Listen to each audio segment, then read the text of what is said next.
Hello, everyone. Welcome to Therapy Clips with Dr. O.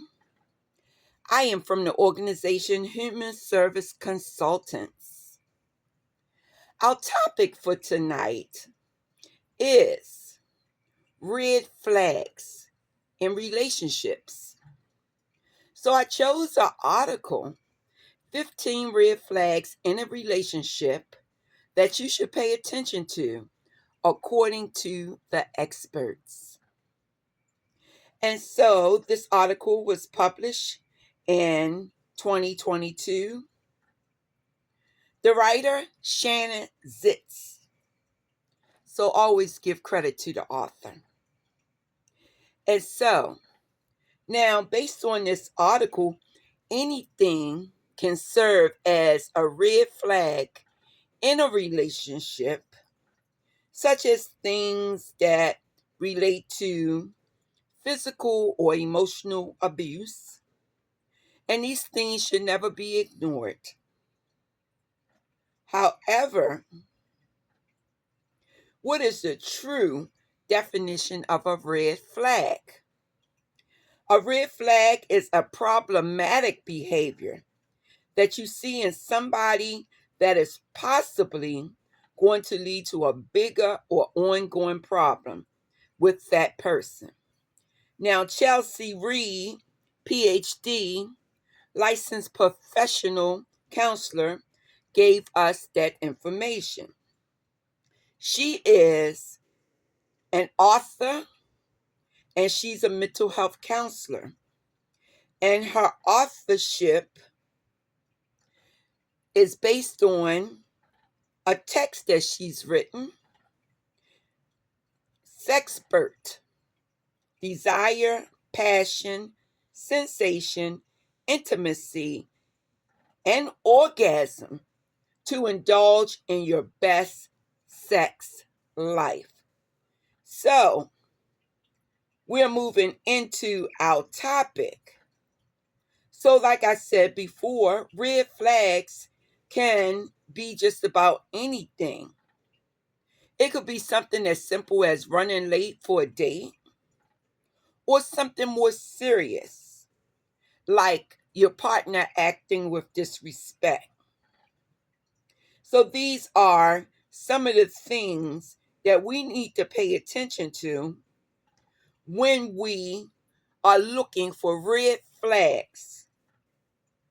Now, I started out by saying there will be 15 items, and I will discuss briefly these particular items.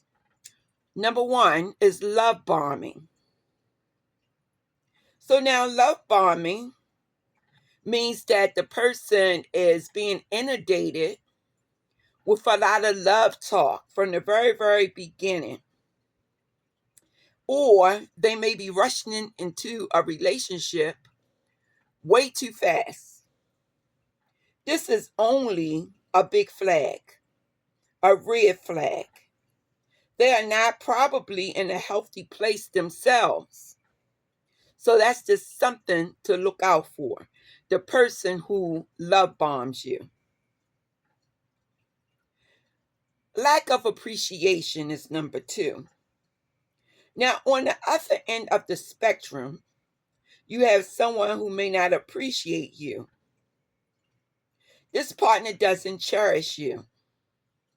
Maybe they stop sending you text messages. Maybe they stop sending the flowers or surprising you, or even giving you a compliment, saying, I love you, making you feel underappreciated. Keep that in mind. Number three, boundary crossing. This individual is not paying attention to your boundaries. They are crossing these boundaries. Boundaries are something you put out there because you need to be protected. So you're trying to protect yourself. And you're saying, hey, respect me. Do this if you want to stay in my life. If they are crossing the boundaries, then it is no respect.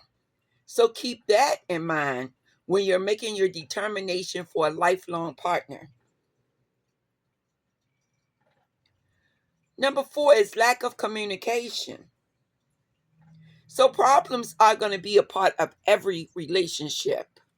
But the communication that a person have with their significant other or their partner or their fiance, just a boyfriend, just a girlfriend, doesn't matter the title.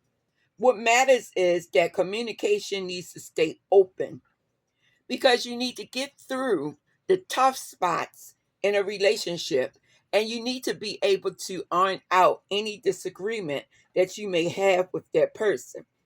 So you want a person who wants to sit down and have this conversation with you, have respect for you, and you likewise have respect for that individual. But if this person is making you feel neglected, invalidated, and questioning reality, it's a red flag.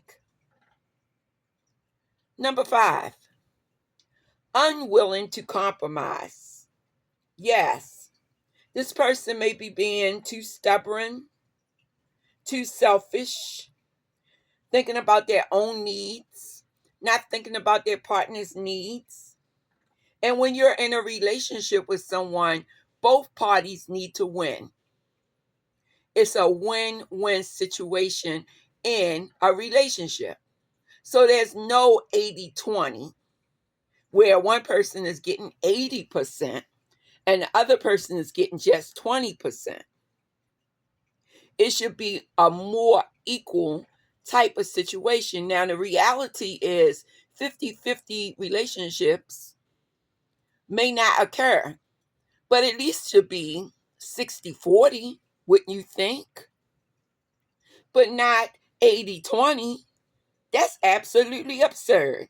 So please think about this when you're choosing a lifelong partner. You want this person to be willing to compromise so that your needs can be met just as well as this individual. 6, gaslighting. Oh, wow. Gaslighting is a form of manipulation. Blame shifting, putting the blame onto the other person instead of taking responsibility. Rationalizing behavior, making excuses or justifications for behavior instead of accepting the responsibility. Now, this individual wants to shift the blame onto someone else. This is not good. According to Reed, not validating your experiences and reality is a form of gaslighting. You can agree or disagree, but for a partner to negate your thoughts, feelings, perspectives is unhealthy. And then if they even question your sanity, wow, that is a deep form of gaslighting. 7, inconsistency. Yes, this makes you feel as if the person doesn't care about you and what you need to offer to them, and likewise what they need to offer to you. We're unable to predict what's going on in a relationship, but a partner who is inconsistent, and I do mean with words and actions, this is the type of situation that will lead to the death of a relationship. What Ho says is this makes you cling to the person even more and develop like a sort of addiction to that person to try to please them. So this wouldn't work, because even though people say love is addiction, you don't want to be so codependent on a partner that you forget that your needs need to be next in line to be met or first in line to be met. And likewise, your partner is with needs, and his or her needs also need to be met. So you should never feel as though you have to work for someone's love, and you deserve a sense of security in a relationship just as well as your partner. Number 8, put downs. There's no big him and little you. There's no little her or big you, or vice versa. None of these things should be going on in a relationship. It should be that you respect each other. No one should be putting the other person down, or making them feel like they're put down, or making them feel like you're more superior than they are, and they should never make you feel like they are more superior than you are. You both are superior together, working together as a team in order to accomplish whatever life goals you have set for yourself. No one should want to see you feel bad or put you in a situation where a bad light is shining on you. This is egotistical behavior. This is narcissistic behavior. Well, it's a personality disorder. And yes, in the mental health field, it is recognized as such. A personality disorder. When someone needs to put another person down in order to lift up their feelings. At the heart of it all, narcissistic behavior is insecurity and the need to control. Your partner should be uplifting you in all aspects and work with you to iron out any disagreements or issues that may arise. That leads us to number 9, controlling behavior. A lot of times, people may feel in the beginning, oh, my partner loves me so much. They care about everything that I do, everything I say, every place I go. Well, it soon will run out. You're an independent adult, and so is that person. No one should be controlling anyone in a relationship. This is most certainly a red flag. A lot of times these red flags are difficult to spot. They're not always so obvious. In other words, this is what they call coercive control. This is when a person wants to limit where you can go, always asking you where you are when you're not together. They want to dictate how you dress. They want your password to your computer, to your telephone. They want to get into your email accounts. If they can't get into it, they'll try to hack it. They may even have people following you around, spying on you. This is coercion. Please be enlightened by the list that I just gave you so that you can be aware that you are running into a red flag that could possibly be dangerous and could possibly lead to some form of abuse or domestic violence. Sometimes we overlook the red flag. We're so in love. We're so enamored by this particular person. And so we do not pay attention in the way that we should. Take a step back and be objective. Yes, you will have emotions for an individual, but you need to maintain your objectivity. To be objective means that you're looking at it from the outside looking in. When you're subjective, that means you're totally immersed and you can't see the things that's going on around you. Be careful with that. Alienation is number 10. Sometimes people will try to alienate you from situations. This is too a red flag. People who try to alienate you from others is one of the biggest flag. They're trying to isolate you, keep you all to themselves, don't want you to go anywhere, don't want you to do anything. It's a huge warning sign, and it is controlling, and a person may be trying to exert power. They may say things like, no, you can't, I won't let you, you have to do this. Number 11, excessive lying. This becomes a part of this person's pattern, and it will most certainly affect your trust in that particular partner. In some cases, people will say, you know what? I want no bother.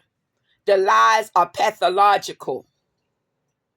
Lie at every turn. Then when you catch this individual in a lie, he or she may make an excuse for the behavior. As if, now these are my words, somebody fell off the stupid tree. Really? No. Be careful with that.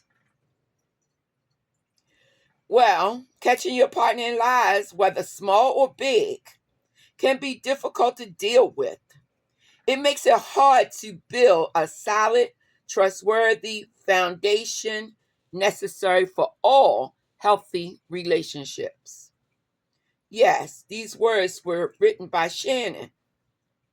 Now, number 12, jealousy. To be jealous is natural. But when it becomes too large and too overbearing, where the person can't breathe or you can't breathe, it's a problem somewhere. It's definitely a cause to worry. Now, jealousy can come in two forms: a lack of security in a relationship, or if someone is needing more of you, they might be jealous of everything that's going on with you. Your work, the time you spend visiting with friends, time you spend with family. At the heart of it all is insecurity, not feeling worthy or good enough to keep somebody. This can also be controlling behavior. Number 13, lack of trust. Well, trust is a major part of a relationship. When someone have a lack of trust in you, your behavior, your decision making, then it can bring about problems. Some people behave in a way that they must verify their truths. Or if they're in a relationship with someone always want a detailed explanation. You owe no one a detailed explanation. You can choose to give an explanation, but how detailed are you going to go? And when will this become such a nuisance to you that you don't want to be around the person because they always want an explanation about everything? Or you find yourself explaining every little thing. Well, that's a bit too much. Okay? So keep it in mind that you need someone who's going to trust you and that you can trust. You need someone that when your back is turned and you're not looking and you're not running into situations, they're displaying the same type of behavior they would display if you were standing there. That's what you need. Abuse. There's various types of abuse: verbally, emotionally, physically, financially. Pay attention to this. This is really a red flag that you don't want to lead to domestic violence. And if you're currently in a situation like this, then please take this number down, and I'll repeat it twice. This is the National Domestic Violence Hotline, 1-800-799-SAFE. So 1-800-799-7233. If you are in danger, 911. Okay. And so now we're on our final red flag. The hot and cold behavior. When a partner is in the habit of hot and cold behavior and they have no type of mental illness going on with them, there's no mental disorder that you know of, it means that they have made a habit to act in a way that is behaviorally inappropriate. They don't mind hurting your feelings. And sometimes they may even apologize.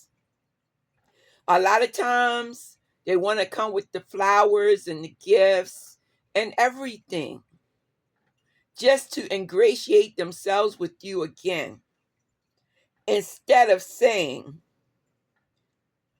I am going to change who I am. My behavior needs to change.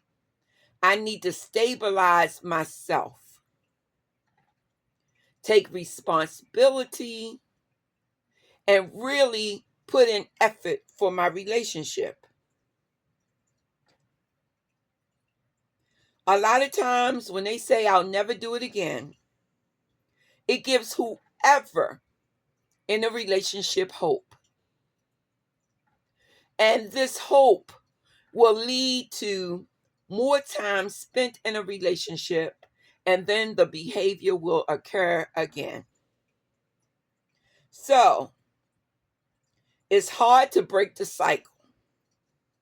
However, when you identify this behavior, it must be considered. I am not going to advise you what to do in your relationship. As a therapist, I don't give advice. I give alternatives so that you can make your own choice. That's what we do as therapists. We help you brainstorm your own set of alternatives so you can make your own decision. But what I just did was give you the red flags. But am I going to leave it there? Oh no. I will not leave you in a situation where you're thinking negatively about a relationship. I am going to also follow up in the second half of this presentation with the green flags to look out for. The red flags stop. The green flags go. Okay? All right.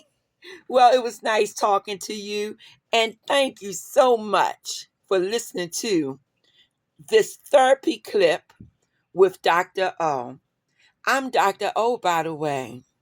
And if you've never listened to one of my presentations, I am not such a great enunciator. I tried very hard. I have to slow myself down, so sometimes I will stutter, but I try to catch myself from doing that. But however, the information is still good. And I do recognize my flaws and try diligently to work towards better speech patterns so that you can hear me clearly and understand the message. Well, with all of that being said, it was nice spending my time with you, and I will talk to you another time. Be blessed, everybody. Love yourself, love someone else. Make this world a better place to live in. Take care now.